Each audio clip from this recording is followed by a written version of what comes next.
Wow. DAZN executive admonishes promoters quarreling. We don't want our brand associated with that kind of behavior. Let's go. What up, Fight World? It's your boy Ego, and I'm back with some more boxing. This is gonna be an easy one. Come in, subscribe. So I'll put the link in the description. DAZN executive admonishes promoters for quarreling. We don't want our brand associated with that kind of behavior. A little bit too late for that, but I'll give you more of my thoughts in just one moment. Quote, what we don't do, and you've seen us do this, get into a back and forth with other promoters, dismissing the prospect of working together. This is what Markowski told Boxing Scene at a press conference. Markowski, who's the exec with DAZN, expressed concern that verbal tiffs between Hearn and other rival promoters would only hurt the brand of DAZN. DAZN and Hearn's rematch room entered a significant rights deal in 2018 with the US market as its focal point. Last year, the two parties signed a new deal to focus on the UK market. Quote, we don't want our promoters to do that and engage in quarrels, which they do, Markowski is saying. Our promoters do that. Eddie Hearn does that. We slap them on the wrist. We don't want our brand associated with that kind of behavior because we don't think it is conducive to doing our job properly. Wow. Now, if this statement represents how DAZN as a company truly feels, then I must say DAZN has one of the most foolish in recent memories, the most foolish leaderships that I've ever seen and directives and directions for any company, not just in boxing, but in general. This is some like Enron level ish. But the difference between that is Enron was actually successful, whereas DAZN in America, their initial site, I don't think it's ever really crossed over for a litany of different reasons. But if this is how DAZN really feels, I think you would have to do a lot more than a slap on the wrist. Listen, put it this way. DAZN, I've always said this, I don't really think that the people in charge understand sports and or the business of boxing. They came out, said pay-per-view's dead. Now they're doing pay-per-view. They came out and said they were going to do the Netflix thing and they're going to take over and, innovate, and this ingenuity that they were going to bring to the game of boxing, rid us of pay-per-view. None of that happened. Then now they rerouted like GPS and said, you know what? DAZN office in America, we're not really worried about America. We're worried about bringing fights globally. And that's our new target. So they open up in all these different areas. But even in doing that, and I don't want to get too sidetracked in this video, there are a lot of things to me as a business, because I have a small business and I understand business. It's very foolish. For example, couple quick off the cuff. Gennady Golovkin is from Kazakhstan. You have Ryota Murata, who's from Japan.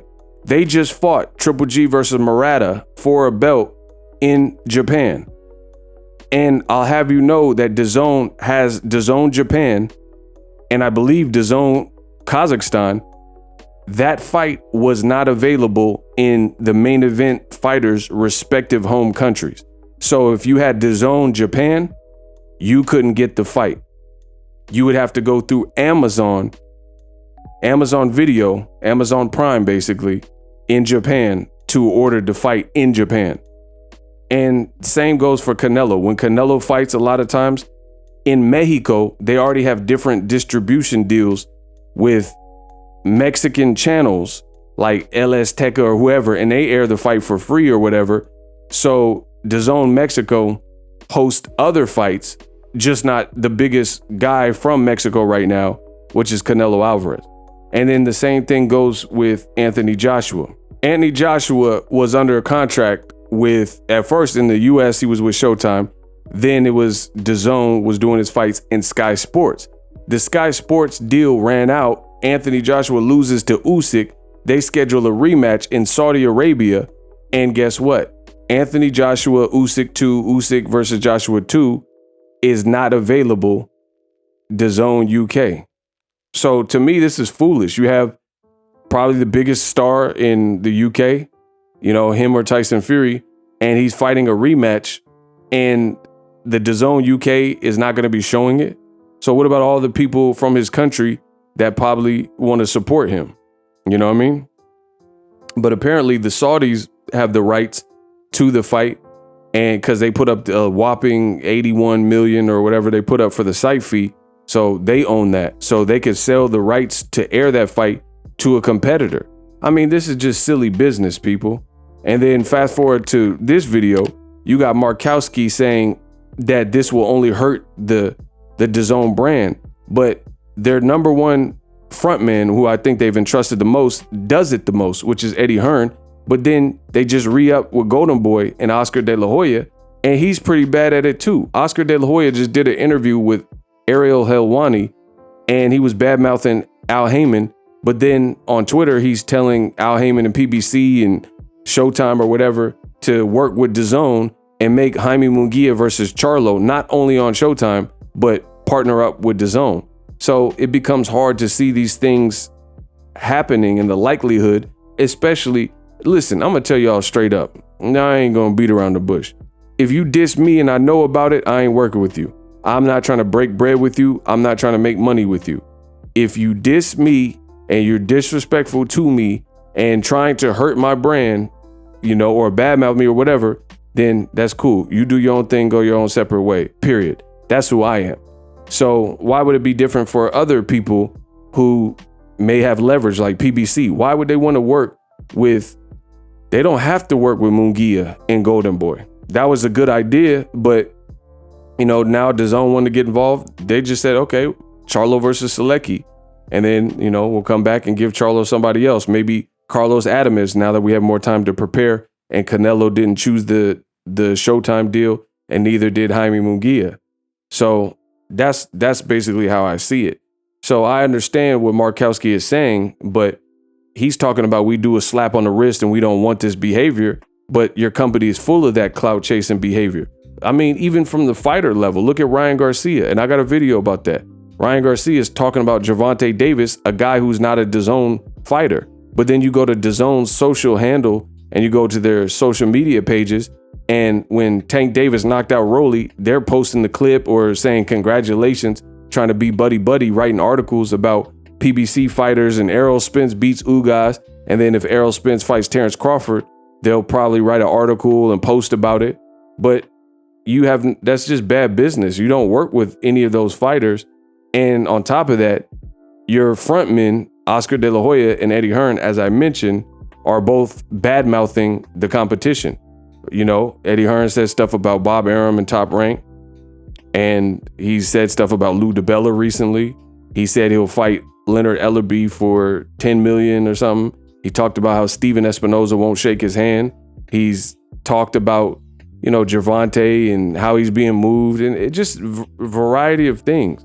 So if this is truly how Dazn feels, they're not doing a good job of keeping their people on a leash, and they're allowing this to happen, and it's only to their detriment, because guess what? Bob Arum has a US network, a linear network, ESPN, and guess what? Al Heyman has two, Fox and Showtime. Andy Ruiz Jr. versus Luis King Kong Ortiz, that's on Fox. And then he has a deal, obviously, with Showtime, and they got bangers all year that they've been putting. So I agree that it is bad business, but it's just ironic to hear it from the company that does this behavior the most. Like, we don't even hear from Al Heyman. He's never doing videos and interviews with people and talking to the media or at media scrums. They got like 3 pictures on Google of Al Heyman. So he kind of just stay out the way.